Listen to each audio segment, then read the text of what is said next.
Milé deti, dovoľte, aby som vám poďakoval za podporu na mítingu na moju podporu.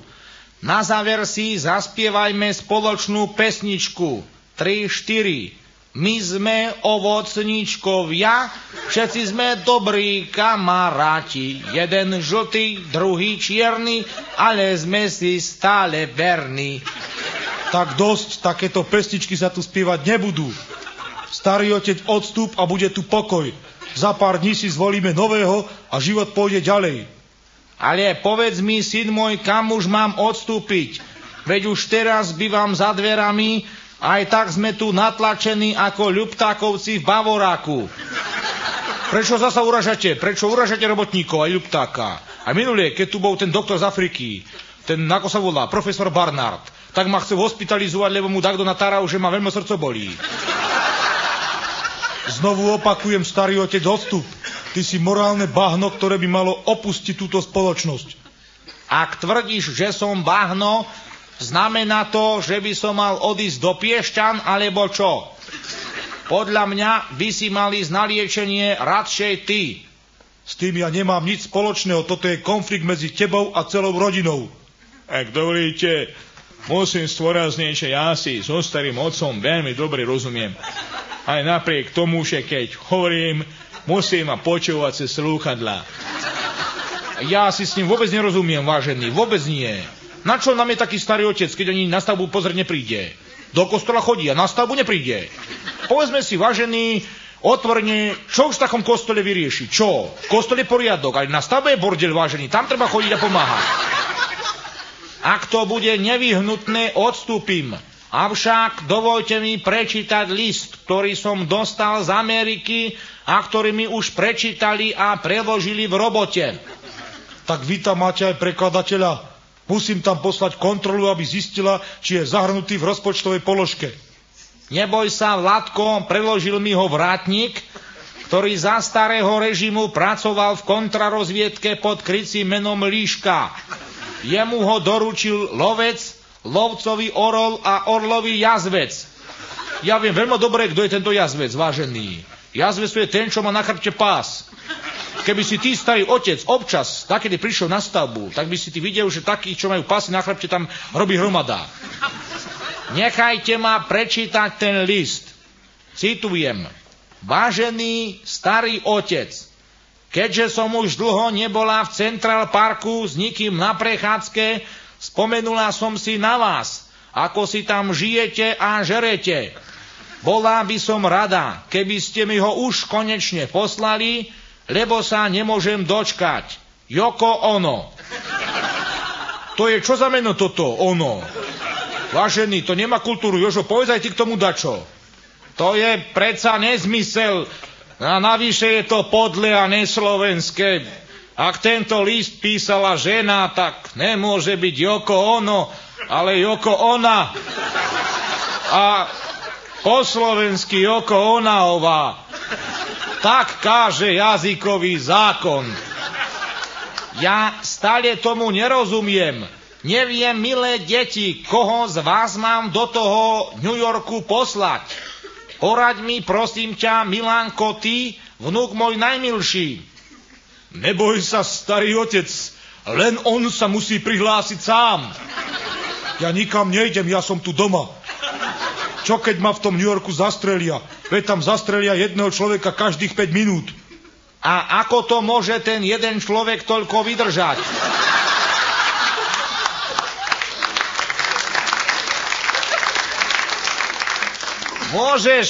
Môžeš pokojne bývať v matičnom dome na 84. poschodí a k Joko Onahovej to budeš mať len cez 258 ulic. A ak dovolíš, tak by som ťa požiadať, aby si preskúmal, ako sa v čínskej štvrti darí slovenskej menšine. A pozdravuj amerických robotníkov a odkážem, že im pošleme my, robotníci zo Slovenska, za Titanic Solviny. Ale skôr ako odídeš, dovol mi, aby som porovnal tvoj podpis na hárkoch Demokratickej únie. Nechajte deti otca, nech sa sám rozhodne. Ale ak chceš odísť, Vládko, my ti braniť nebudeme. a hneď ako odídeš, zrušíme bezvízový styk z USA.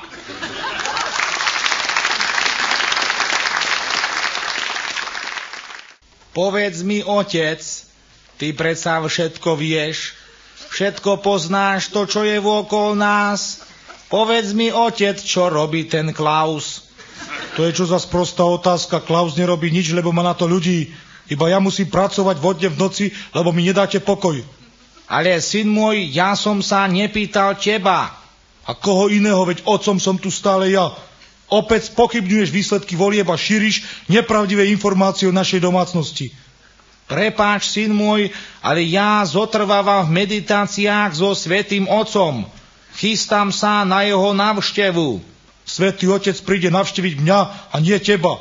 Sľúbil som mu, že ho zoberiem na chatu do Tatier, aby mal od teba pokoj, aby si ho neotravoval. Ale ak ho chceš vidieť, môže sa postaviť do špalieru a zamávať mu ako ostatní obyčajní ľudia. Prepáč, že ťa preušujem, ale vonku stojí taký dôchodca. Dal som mu 100 korún a povedal som mu, nech príde v nedeľu na mitín na pasienky. Ale on stále nechce ísť preč a furt ma prežehnáva.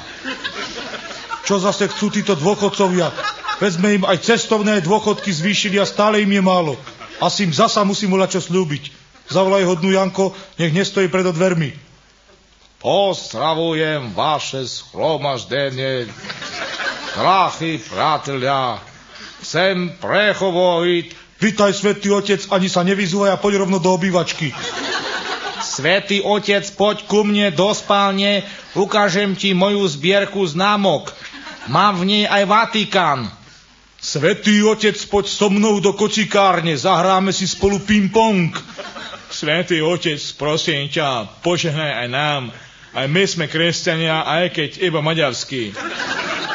Ale najskôr požehnaj nám, Matičiarom, a my ti na pamiatku venujeme fujaru, aby ti naveky pripomínala slovenskú pohostinnosť. Ešte raz vás pozdravujem, drahí priatelia. Išiel som náchotou okolo vašeho domu a dostal som defekt na svojom papamobile. To je čo za auto, tento papaláš mobil, alebo čo to je? Prečo daktori majú papaláš mobil a my robotníci stále iba bavoráky? Toto nemá kultúrovať úroveň. A ja chcem mať papaláš mobil. Svätý Otec, nepočúvaj ich a poď so mnou do špajze. Odložil som ti tam trochu biskupského chlebíka. Žiadny biskupský chlebík, privítame ho starým slovanským zvykom. Jozef prinies chleba, soli a vína. Chleba ešte máme aj soli a vína, ale sol vína není pre robotníkov. Lebo povedzme si, vážený, tu už raz pravdu konečne otvorenie, že kto tu bude tento defekt na tom papaláš fare, alebo ako sa to volá, opravovať? Kto? Vážený, nikto druhý, zazlemi robotníci. Teda ja už nie, ale robotníci, hej, tak som chcel povedať. Svätý Otec, prosím ťa, poď k nám do detskej izby, ukážem ti Rubikovú kocku. Svätý Otec, poď ku mne, ja ti ukážem petičné hárky Demokratickej únie. Neklam, Milan, petičné hárky Demokratickej únie mám ja. Ja ich ukážem Svätému Otcovi. A ja mu porozprávam, ako na mňa stále útočíš a vyháňaš ma z domu. Ešte raz pozdravujem vaše schromaždené, drahí priatelia. Chcem prehovoriť k vašim dušiam. Nič nehovor, Svätý Otec, všetko viem. Ukážem ti list 40 kňazov nitrianskej diecézy, ktorí navrhujú, aby Starý Otec odstúpil. A ja ti, Svätý Otec, ukážem Kočnárove monterky, aby si videl, aké sú čisté. A to dokazuje, Kočnár nikdy nerobí, vozaj nikdy. Iba sa vozil na buldozéri. A ja ti, Svätý Otec, spustím na videu kroky, kde ma označuje za irredentistu. Prestaňte, priatelia. Zatiaľ, čo sme na seba žalovali, Svätý Otec odišiel. Ako to, že odišiel? Veď som mu ešte neukázal ten list. A ja tie Kočnárove monterky som mu neukázal. Žiadne, ani Kočnárove, ani moje. A ja som mu chcel darovať zavárané feferónky. Nič sa nedá robiť, deti. Ja som od začiatku tvrdil, že návšteva našej domácnosti Svätého Otca veľmi obohatí.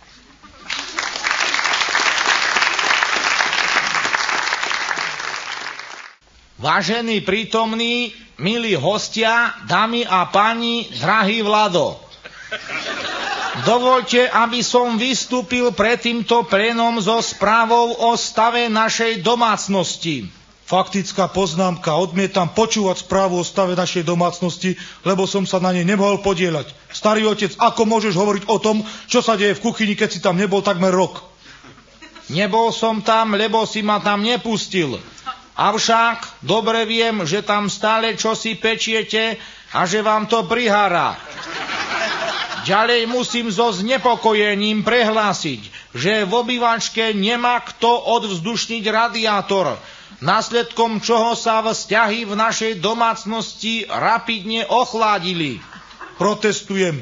Vzťahy sa ochladili preto, lebo si dal zmraziť novelu zákona o privatizácii a zabudol si zavrieť mrazničku.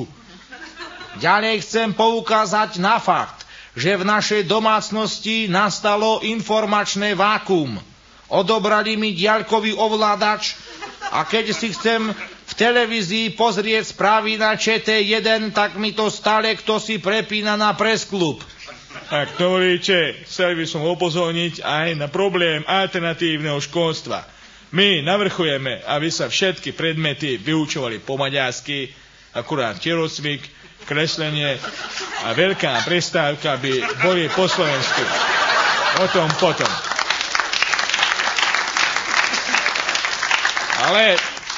Ale to je predsa podle a neslovenské. Matica bojuje o to, že ak pán Dúraj ešte raz pôjde brojiť proti Slovákom do Debrecínu, vráti sa naspäť ako debrecínska pečienka. Stretol som sa s maďarským premiérom pánom Hornom po Vysokých Tatrách. Ochutnal našu brinzu, obzrel si kamzíky, povozil sa na lanovke. Pán Horn je dobrý chlap. Rozumiem si s ním, chystám sa na jeho počesť premenovať moje rodisko. Bude sa volať Žiar nad Hornom. Ak dovolíte, vrátim sa k mojej správe o stave našej domácnosti. V poslednom čase sa doma necítim bezpečný. Treba vymeniť zámku na vchodových dverách a namontovať tam guľu. Akú guľu? Na čo guľu, vážený? Na nižšie treba peniaze. Tu my ideme rozhadzovať peniaze robotníkov, vážení, kvôli tomu, že tu sa takto vypijú 2 litre pálenky alebo čo a potom ho uniesli. Vážený, toto nemá kultúru ani úroveň. Ja zodpovedne môžem prehlásiť, že my na stave, keď sme boli a sme sa zložili na výplatu po 10, každý sme vypili aj 3 litre a nikto nás neuniesol, nikde. Tam sme spali, vážení. Tam sme spali na stavbe, pokiaľ ženy pre nás neprišli. A poviem aj takto, prečo robotníka nikto neuniesie nikde. Robotníkov, koľko je nezamestnaných a koľko by sa nechali radi uniesť do Rakúska, lebo všetci vieme, že tam je lepšia úroveň životná. Robotníka nikto neuniesie a keby aj uniesol, nikto mu nedá whisky, ale každý mu dá len duni hlavu z Alpou. Ďalej chcem upozorniť na to, že v našej domácnosti povážlivo klesla populácia. Ja by som chcel dodať, že klesla populácia a stúpol populizmus. S tebou sa nebavím. Radšej si prečítaj knihu Falošné mandáty a ak chceš, môžem ti do nej napísať osobné venovanie. Ak dovolíte, chcel by som poznamenať, že populácia u nás klesla asi preto, lebo u nás nemáme poriadnu ženu. Ak sa aj nájde, mne sa nepáči, lebo každá má koncovku ová. Akože nemáme ženu? A matica je čo? Veď matica každý rok plodí stovky a stovky nových Slovákov, ktorí v radostnom opojení zo slobody preskakujú vatry zvrchovanosti. Matica chce byť vnútorným tmelom, pružinou aj výstužou zároveň. Ďalej som znepokojený, že z našej domácnosti neustále unikajú mozgy. Ale toto už ozaj nemá kultúru. Aké mozgy, vážení? Na čo mozgy? Ľud tejto krajiny nepotrebuje mozgy. Ľud tejto krajiny potrebuje robotu, prácu. Hádam chceš povedať, starý otec, že keď od nás unikol Kočnár, že je to taký mozog, alebo čo? Kočnár, vážený, není mozog. Kočnár je buldozerista. A buldozeristov aj buldozerov my máme zatiaľ dosť, len není čo s tým odhrňať, vážený. Tak sa veci majú. Ak som hovoril o mozgoch, myslel som tým tvorivú, kreatívnu inteligenciu, do ktorej vkladám veľké nádeje. Ja nevkladám do inteligencie nič, vážený. Ja vkladám do banky peniaze. Lebo ja tak vravím, čo nemá človek v hlave, musí mať v banke. Výborne, Jano, robíš mi radosť. Vidím, že si sa za ten rok odo mňa veľa naučil. Pravda, že veľa. Len jedno ma veľmi srdco bolí, že ma pozvali teraz do televízie nakrúcať túto reláciu bez fraku. Prečo bez fraku? To zasa budem v monterkách, alebo čo? Za toto sme my robotníci nebojovali, aby som ja zasa chodil do televízora v monterkách. Ak dovolíte, dokončím moju správu o stave domácnosti. Vyskytli sa hlasy, ktoré ma obviňujú z toho, že chystám u nás puč. Kategoricky to popieram, lebo každý o mne vie, že čo sa týka puču, naposledy som pučil zemiaky, keď som si robil lokše bandúrkové. No a je tam toho, mňa zase obvinili, že som slobodomurárom. Ale toto už nemá ozaj kultúru. Ľupták v histórii nebol slobodomurár, lebo každý vie, že Ľupták je už 30 rokov ženatý murár. Keď ja zistím, kto toto povedal, vážený, tak ho chytím, kopnem do ryti, hodím do škarpy. Ja navrchujem, aby sme na budúci rok, keď vážení sa zase budú odovzdávať vyznamenania, odovzdali Miklošovi Durajovi rad Ľudovíta Štúra, lebo on najviac do všetkého štúra. O tom potom. Súhlasím. Najradšej mám Ľudovíta Štúra, sekeru, Čajkovského a wrestling. Pán Duraj si z toho môže vybrať to, čo sa mu najviac páči. Ja osobne by som mu odporúčal sekeru. Na záver chcem vyjadriť pevné presvedčenie, že sa nám i naďalej podarí zachovať demokratický prístup do špajze, do chladničky, do kuchyne a na iné strategicky dôležité miesta našej domácnosti pre všetkých členov rodiny. Samozrejme, že sa vám to podarí a my vám to aj umožníme. Ale to už budú špajza, chladnička aj kuchyňa dávno prázdne. Ďakujem vám za pozornosť.